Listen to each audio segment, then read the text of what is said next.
Though some people want to call it Baby Daddy Day, we're going to wish a very happy Father's Day to all of the hardworking men out there who take your role as provider, producer, and protector very seriously. And as a result, you're raising stable families, which in turn raises stable communities. I'd like to introduce you to my dad, Bob White. Stick around and join me for a Father's Day tribute.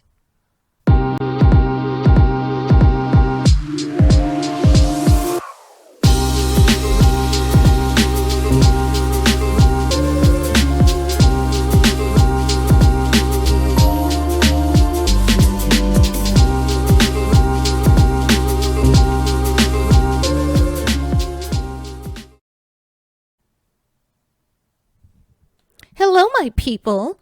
It's your Negro with APTitude and host of the BLACKboard, Mickee Lee. Today is Sunday, June 20th, 2021, and the second of two really big events this weekend. Yesterday, Juneteenth, was the first. If you haven't yet checked out my video called What is Juneteenth, be sure to do so.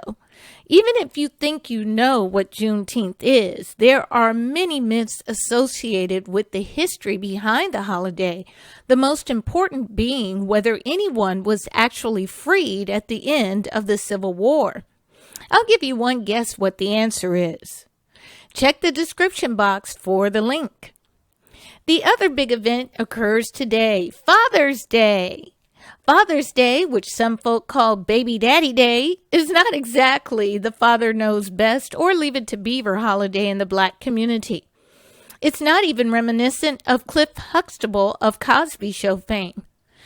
With an out-of-wedlock birth rate of over 70% and many pregnancies the result of rape or other sexual assault, the facts are Black children who grow up with their father or a father figure in the home are unfortunately the exception rather than the rule. There are many reasons for this, but I will not use this video to discuss them. Instead, I'd like to show appreciation for a man who made a huge difference in my life. This is my dad, Robert White. He had no middle name and was actually called Bob by most people. He was a first at many things, which included being the first Black cowboy to wrangle cattle in the Imperial Valley of California and the first Black gas crew foreman for PG&E, a major utility company in Northern California. He was also an amateur boxer and a Navy veteran. Just before the close of his walk here on Earth, he received a military service award. He was born a family man and was most comfortable being at home surrounded by loved ones. This not only extended to his family members by blood or marriage, but also to the wider community. He easily helped hundreds of children of a variety of racial and ethnic backgrounds during his lifetime by stepping in to fill the gaps when kids were on the wrong path and he helped them get on the right path and stay there. Or if there were practical things he could do to help struggling parents to help the children do better, he would do that. He was a natural and children trusted him and looked up to him. If I were to compare my dad to any Black television father figure, it would easily be James Evans of Good Times. He was also extremely active with various Black cowboy organizations in California, Texas, and other states. He brought his horses to schools to educate all kinds of children on the contributions of Black cowboys to the United States as a whole and the West specifically. I'll bet y'all didn't know that many of the techniques associated with white cowboys originated from Black horse and cattle handlers. Did you know that the term cowboy was originally intended as a derisive put-down for these Black handlers? My dad was affable, people-loving, hard-working, and extremely family-oriented. Though he was not my birth father and was only married to my mother for roughly 11 years, he always made me feel as if I were his own.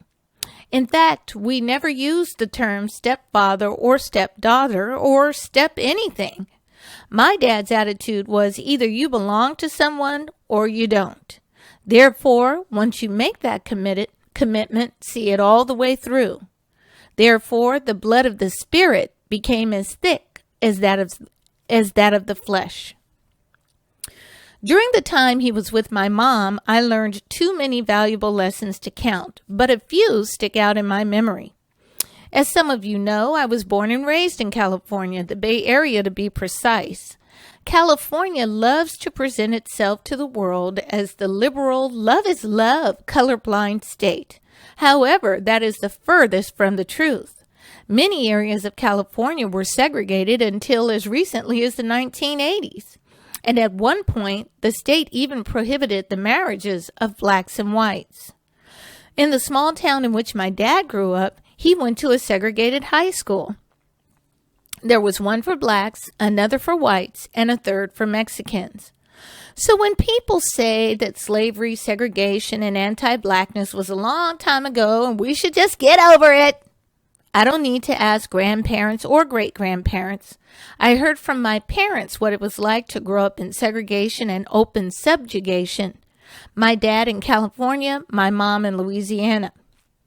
Further, as the first generation of civil rights babies, it was in my lifetime that MLK was assassinated and the civil rights legislation passed. Now look here, I may not be a spring chicken anymore, but I'm not past history. I am present history. Anyway, back to my dad. As I stated, I learned many valuable lessons from him. One of the most prominent was the respect white men had for him. At a time when, even in California, white men would routinely call black men boys and the N-word, they all called my dad Mr. White. A funny story I remember occurred when we took a family road trip to British Columbia in Canada. We had to take a ferry boat, and on the trip, my dad, who always struck up conversations with everybody, started talking to a white man. After a while, they were laughing and joking like old friends. Turns out the white man's last name was Black. So here is a black man named Mr. White who made a new friend with a white man, Mr. Black. My dad could put anyone at ease and make them feel at home. Everywhere he went, someone knew him. About 15 years ago, when I was still a singer, I was performing at a casino in Arizona. From the stage, I noticed a dark-skinned black man in cowboy gear. His whole mannerism reminded me of my dad, right down to the style of shirt he wore. The difference was this guy was a lot slimmer. My dad had grown a belly due to his fondness for beer. Once that belly stopped him from easily climbing onto his horse, do you think he worked out and lost weight? Oh no! He taught the horse to bow down so he could get on it. Black folk. Anyway, while I was performing, I kept staring at this man. So as soon as I was finished with my set, I ran up to him, and once I was sure, my eyes could clearly see it wasn't my dad, I asked if he knew my dad. Sure enough, he did. He and about a dozen or so other people he was traveling with. As I said, my dad was very well known throughout a variety of segments of society. I also learned the value of keeping one's word as well as what it felt like to be protected. I grew up as a Catholic, which was my mom's religion. When my dad married her, he converted to Catholicism and we all went to the same church. I was the first altar girl in the Oakland diocese. As such, I attended the priest both before and after the service. One Sunday, the priest who had conducted the mass tried to kiss me as I was leaving. Both my dad and my mom had instilled in me that my body was my own, and no one, not even them, had the right to touch me without permission. Of course, that didn't extend to the whippings that I got, but I digress. Anyway, When the priest tried to kiss me, I did the only thing that came to mind. I punched him in the nose. Now, I was only 12 or 13 at the time, so my little fist probably startled him more than hurt him. But the big event and the lasting impression was just about to start. After punching the priest, I ran out the church towards the parking lot. My dad happened to be coming up the sidewalk, wondering what was taking me so long.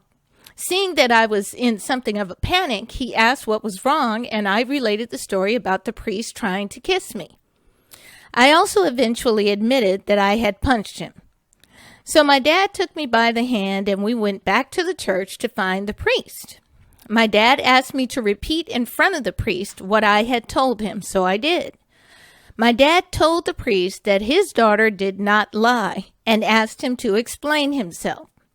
The priest tried some deflection at first, saying that I had misunderstood the situation. That wasn't working, so he tried some backpedaling. But my dad has always had an excellent bullshit meter and spoke plainly. He told the priest that if he even looked like he was thinking about me, my dad would stomp him in the street like any other man. He told him to keep his hands off me, or priest or no priest, he would get his ass kicked. Sidebar. If more fathers in the Catholic faith had remembered that the priest is just a man and treated him accordingly, most of their sons and daughters could have avoided being molested, and it certainly would have not carried on for years and in some cases generations. This is also the response that should be given to any pastors or other clergymen that would use their position to abuse children and anybody else in their church. Anyway, if I remember correctly, that was the end of me as an altar girl. Well, small price to pay to learn the feeling of being protected and to avoid being the victim of a pedophilia. That's how my dad was. He was hardworking, hard playing, hard loving, and a man's man. There was no confusion in his mind about his responsibility to or for his wife and children. There was no reluctance to perform these duties, nor any nonsense about 50-50 relationships, no selfishness or self-serving agenda, or demands for submission, no excuses for failure or decisions not to work. Even though there were a lot more open strategies to undermine Black progress at that time, never once did my dad speak any nonsense about the quote-unquote man keeping him down. Nor did he think he should be chased by women or that women were to be the slaves of men. There were no multiple women, no multiple baby mamas. He raised a total of about 11 different children through his marriages, most of which were his biological progeny, and others he acquired during marriage. Every single woman he was with, he was married to. Now, in the beginning of his relationship with his mother, there were some ladies who had some trouble letting go, but he put them in check very early on, and to my knowledge, he never cheated on my mother. When my parents eventually divorced, he did not object to or bitch about child support. This is not to say that my dad was perfect. We got into it a few times throughout my adult life, which led to many years of no communication between us. And sadly, before his life here ended, he had estranged himself from me for about 2 years previous to his death. Though it was unfortunate that I didn't get to see him before he passed, I feel confident I had honored him as best I could and given him his flowers while he was still alive. The greatest gift he ever gave to me was knowing what a real man looked like and how a good father behaved. Many times in the Black community, the debate is over what happens to boys when they don't have a father or an appropriate father figure in their lives. While those outcomes certainly need to be addressed, and by all different types of men, since it seems there's a shortage of Black men willing to take on the task, it is also important to curtail the negative outcomes of girls who don't have a father or appropriate father figure. Too many feel inadequate unless they have attention from males. Others are too willing to accept failure and excuses instead of manhood and maturity. Most never know what it's like to feel safe around males or to be protected and provided for by a man. I thank God for my dad, Bob White. No, we didn't always get along, but I always respected him. And he helped raise a confident, competent daughter who does not need outside validation and is comfortable standing on her own square. He was the epitome of a high-value man. I'd also like to thank other high-value men in my family, but most especially Grandpa Leroy, a man from Texas who more than once threatened to shoot neighborhood boys who were a little too interested in his granddaughters. Uncle John from Louisiana, whose calm and steady demeanor, regardless of the circumstances, led me to nickname him the Smooth Operator. And Uncle Fred from Arkansas, whose open and loving nature always makes me feel more like a daughter than a niece. Happy Father's Day to all of you real men out there that are bringing real value, love, support, as well as provision and protection to the women and children in your circle.